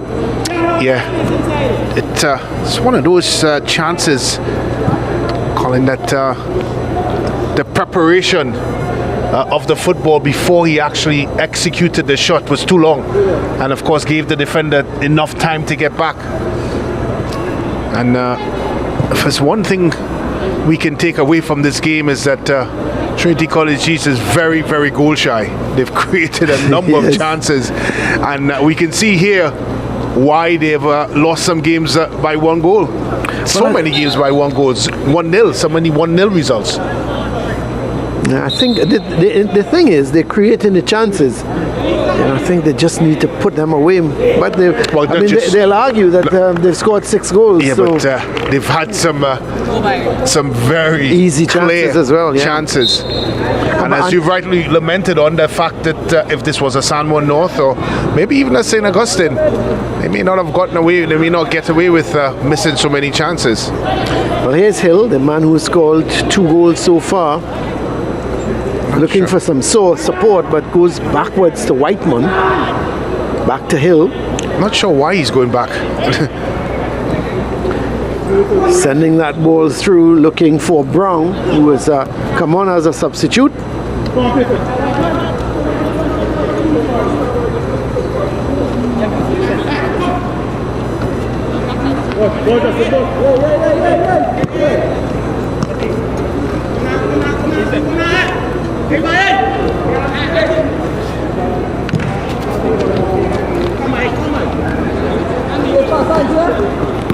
Barnwell all the way back to Providence.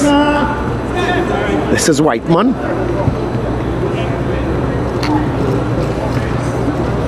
And as we go back, Colin, to El Dorado and the Blue Thunder, I remember a particular fixture, El Dorado against Arima in, of course, the Arima Velodrome. That's when the very famous deceased Mickey Trotman played for Arima, and the Demon brothers. Of course, you remember them. Demon, yeah. And they came up against Kevin Jeffrey and Clayton Ince of Larry Luby, of El Dorado. The goalkeeper, deceased Larry Luby as well.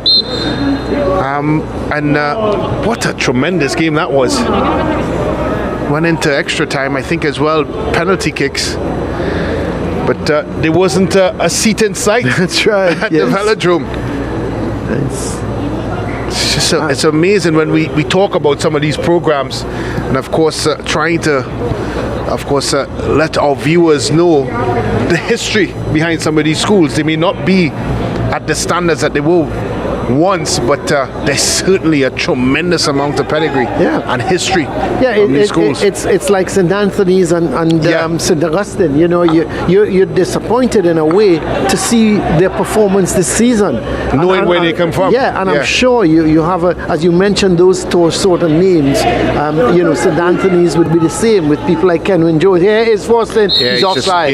He's gone too early. Yeah, you would have to think of people like Carlos Edwards and Kenwin Jones and Brent Rahim, who would be now looking on at the results and saying what's going on with St. Anthony's, and then St. Augustine with people like Garth Polanyi, etc. Here is the confirmation of the substitution for Five Rivers. Tyrrell coming on for Oliveri. Here's Boston. Yeah, poor. He's hit the target. Maybe could have gone in a bit more there. As you talk about St. Augustine Green Machine, remember Louis Leger, famous midfielder.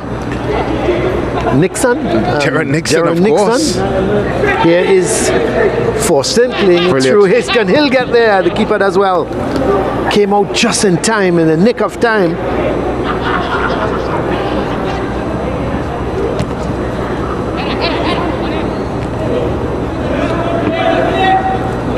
But here is a chance for Brown, the man who's come out as a substitute, and he makes it 7-1. So Brown gets one in the 75th minute, and it's now 7-1. So the man who has come on as a substitute in place of Frank Williams has made it 7-1. So it's he's eventually sent through, and of course he had a choice of either sliding the ball across to that man Forsted, but instead puts his head down, places it in the corner, good finish by Brown, and then gives us the Cristiano Ronaldo celebration. There it is, Colin. Humble asleep. Is that how you sleep, Colin? As easy as Sunday morning. Well, the history behind the celebration, they say that is the way Ronaldo relaxes. I just wonder if it's similar to the way you relax, Colin. I'm not too sure. I just get knocked out, Brent. You look like a roller and a snore. So you're letting out all my secrets. Sorry. Here is Romero. So 7-1 now. I think, Brent, we more or less expected something like this. Yeah, they started slow. Yeah, they did, and they were complacent, and they've now really started to turn things around. Of course, the injection of new legs as well, and the subs has also got them in. And you're right, Colin. I heard we talked about, of course, Hans mentioned the fact that they lost in the semi-finals. Of course, the East Zone the last time, as the substitutes are being made. Yeah. And you wonder if they can go a step further, and you'd have to think they're thereabouts. Oh, for sure. Here is the two substitutes, Forston and Hill. They are the men making their way off, and Pear and Emrith are the players coming on.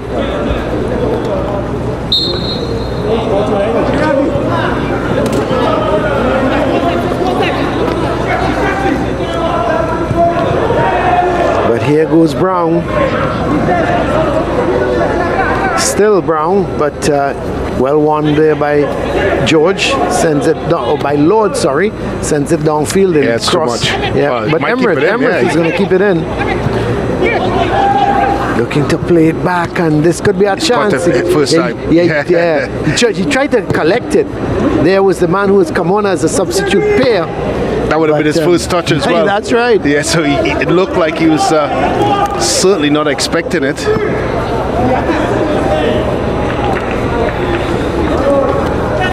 This is Brown. Just about 12 and a half minutes to go for Five Rivers to get over this nightmare. But here's Barnwell looking for more goals. They scored 4 in the first half. So far they've had 3 in the second half. We want to get one more. But this is Providence to Whiteman. Romero is wide. Gets it to him. Plays it in field for Caribbean. Sends it upfield to Emrith. the man who has come on as a substitute, and he's got some support in the middle. He should have played it. Pass it.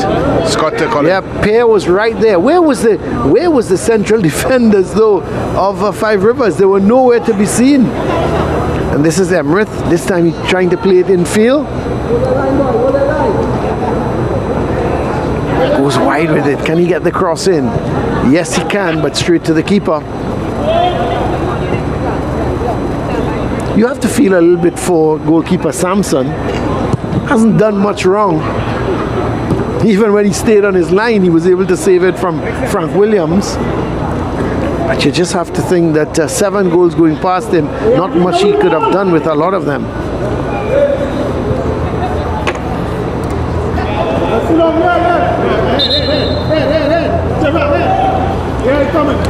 Player is down. It's Providence. It appears to be the man down. It could very well be Providence. Not too sure what went wrong with him.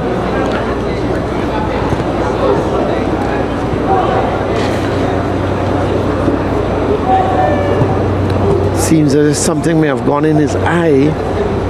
Not too sure. Meantime, the 2 teams in the next game warming up, the El Dorado East team and the Arima North. So there, that is the game coming up.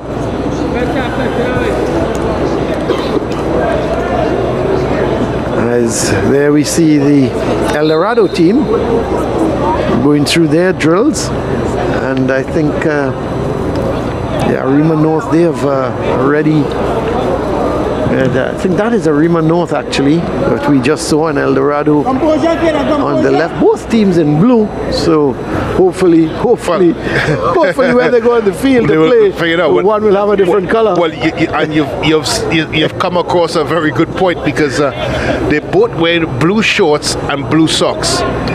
So I'm very, first of all, that should not be allowed in any stretch of the imagination. So then you have to wonder, and you hope that they both don't wear blue tops. Well, I don't think that's going to happen. But here's another chance, and that's it. Number 8 here. The man who has come in as a substitute, Keslon Pear, has made it 8 goals to 1. The 2 substitutes combining for that one. Emirath going up the right side, sent the cross in, and in the 81st minute, it's now 8 goals to 1, and Pear has scored his first goal, and it's 8-1. Here is the run from Emirath. Yeah, good run from Emirath, and this is a good finish. Tucked it in, good, confident.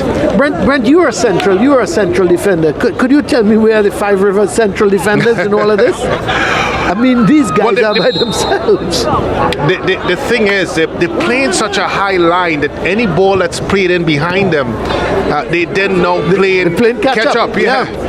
And not only just being catch up, but they're so out of position because of that ball played behind.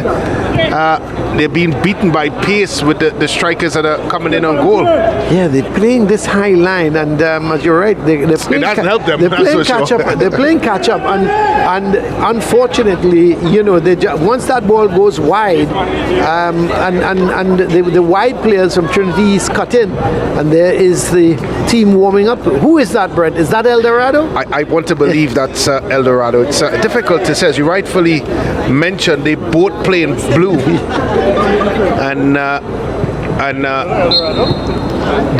so it's a bit difficult to tell. I do believe that is El Dorado, and the other one is Arima. It's Arima North. Yeah. Well, that's Arima North. We've just been confirmed. So I was right, Brent, because I did say that was El Dorado down there. You know, sometimes you have to believe me. I know it's difficult for you. When you're right once every 4 years, it's quite difficult to place my trust in you. Did you include the COVID years in that? I did include the COVID years as well. We were talking a lot during that period, so there was a lot of time that you were wrong. That's true. That's true. Very true. No, very true that we were talking a lot, but I'm not sure about the second part. But here is Trinity East in possession, comfortably leading now by 8 goals to 1. So they've scored another 4 in the second half. As Barnwell trying to go forward with it, looking to get it towards Emirath, who's come over on this left side, but he is in an offside position.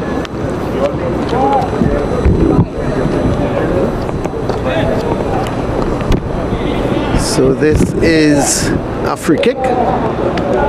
This is George. Long ball forward, headed by Barnwell.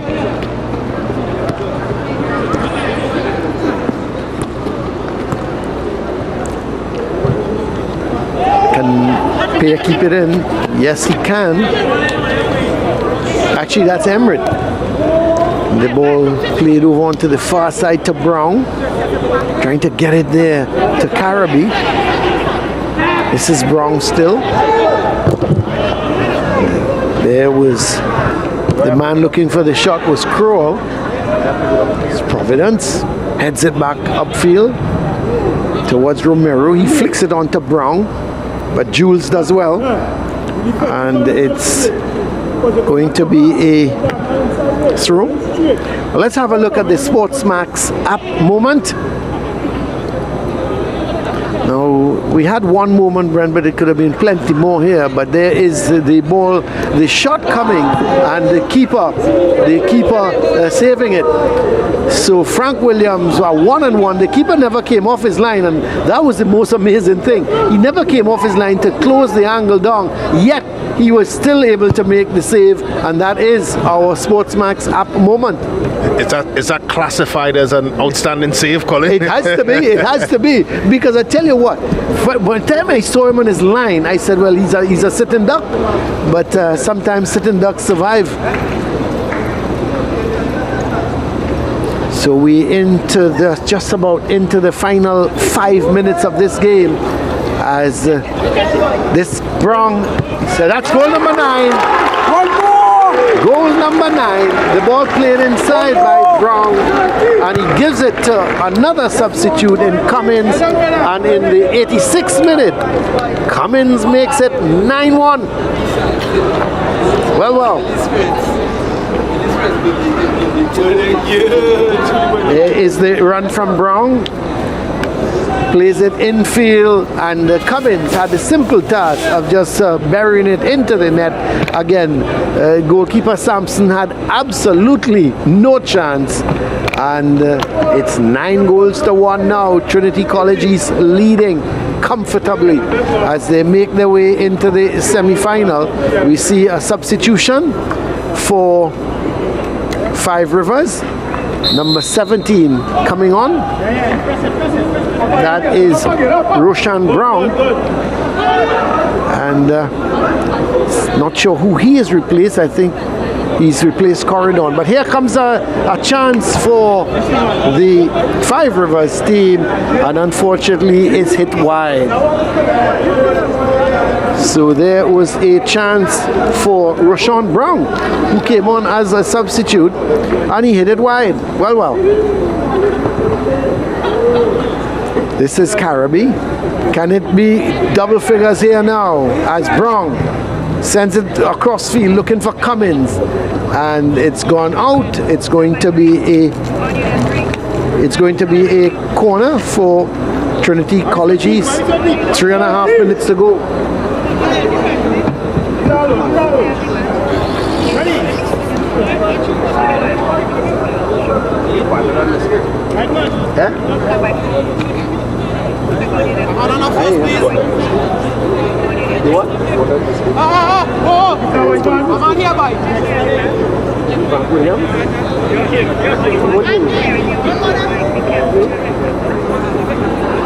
So it's going to be a right-sided corner.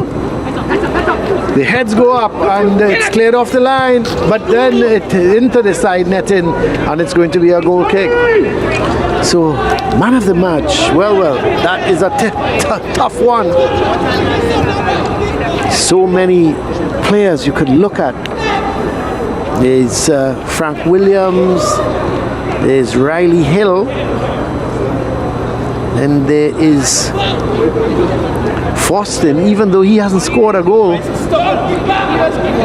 think the player of the match has to go to Riley Hill. He assisted the first goal when he played the ball back towards Frank Williams, even though we question whether the pass was to Frank Williams. But at the end of the day, it went to Frank Williams, who came on and hit it. And then Riley Hill himself helped himself to two more goals. So you have to say Riley Hill is the man of the match at the moment. But this is Providence.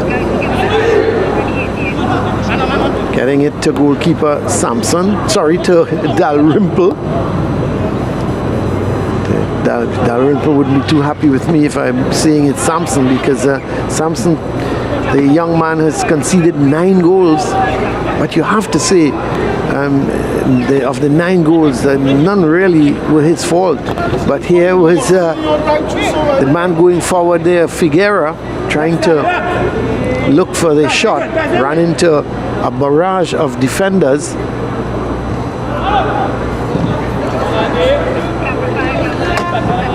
So in the final minute of the 90th,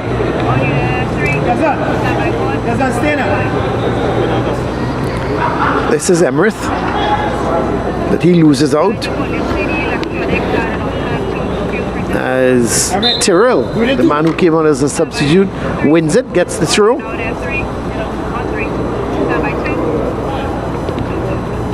And this throw is going to be taken by Lord. Gets it to George, back to Lord. Sends the ball in, but Carabby intercepts. And the shot coming from Figuera. So we're into the final minute here, the 90th minute. We understand that there's going to be 2 minutes of added on time. And the misery for Five Rivers will end in just about 2 minutes. 9 goals to 1, they trail here. It's been an onslaught here by Trinity East. Here is the cross ball. Dalrymple comes, doesn't hold on to it, and luckily for him, it's won back here by Kroll. He sends it forward to Emirath, but Five Rivers looking to come forward, and a foul on George, so they've got a free kick.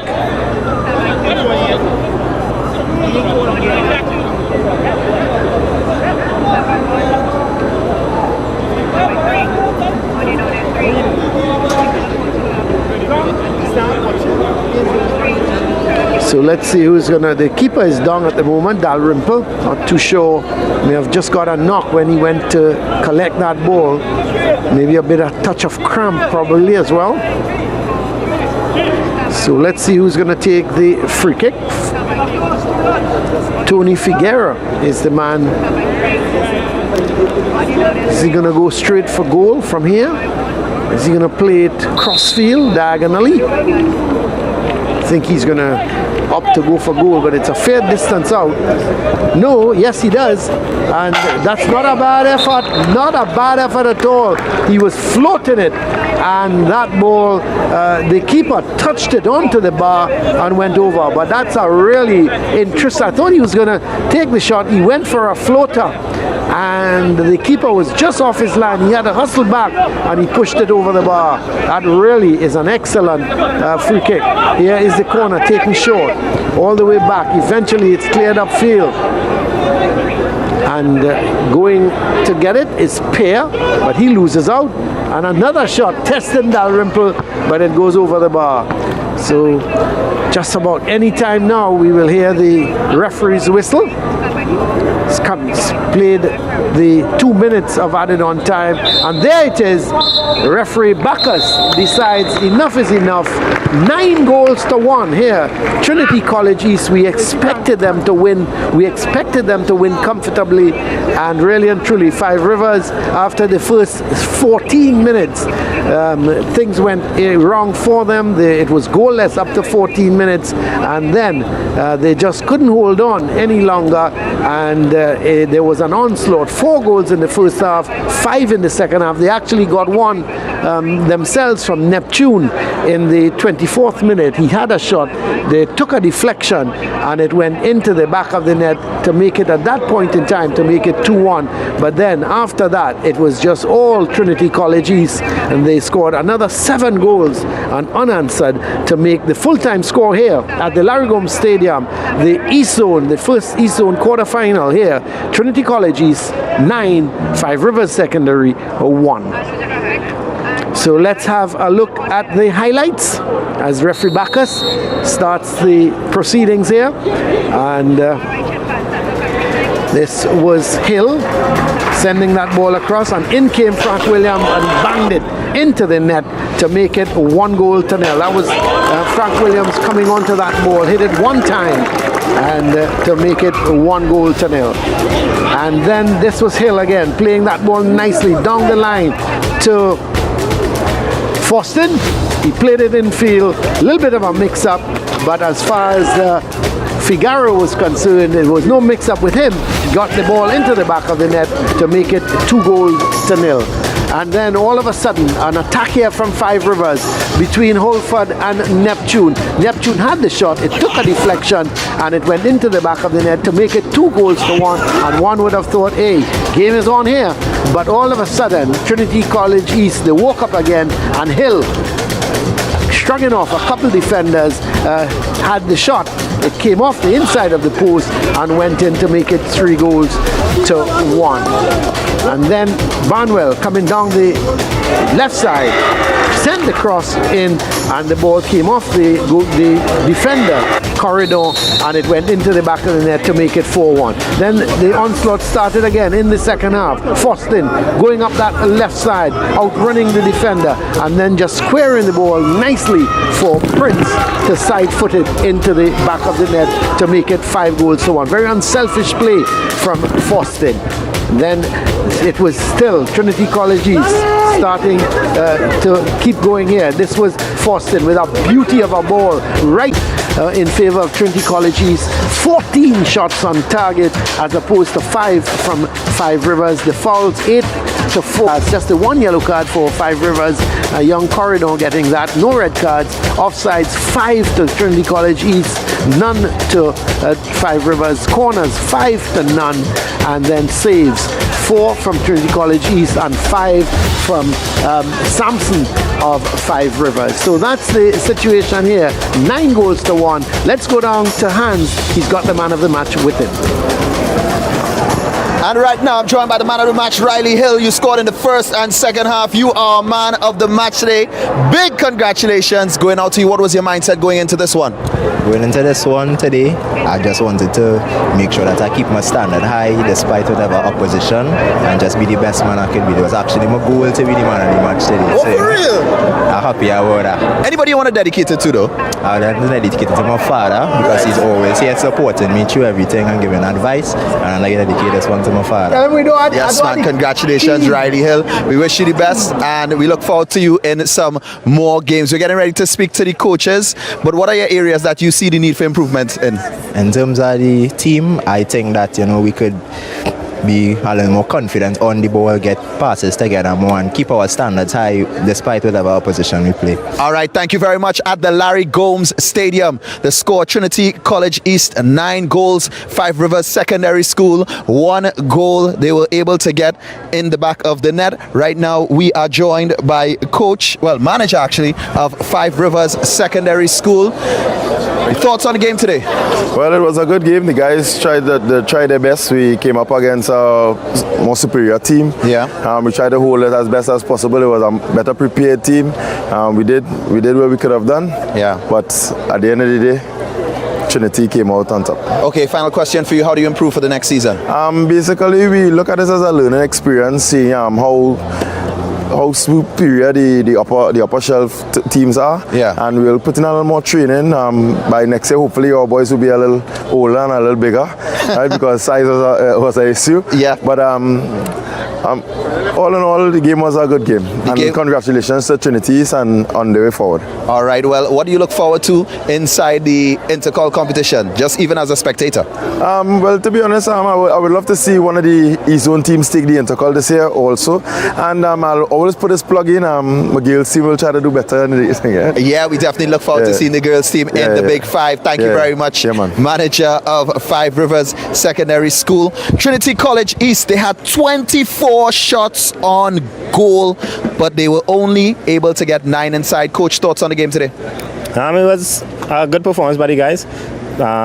They were able to put into action some of the things we practice, right? Especially with respect to the finishing, being patient in the build-up and so on, not rushing. So it was a good performance. All right, what areas do you see for improvement, and how do you plan to improve in the practices going forward? Defensive shape needs some work. I need to get a little tighter defensively, more compact. That's one of the main things to work on.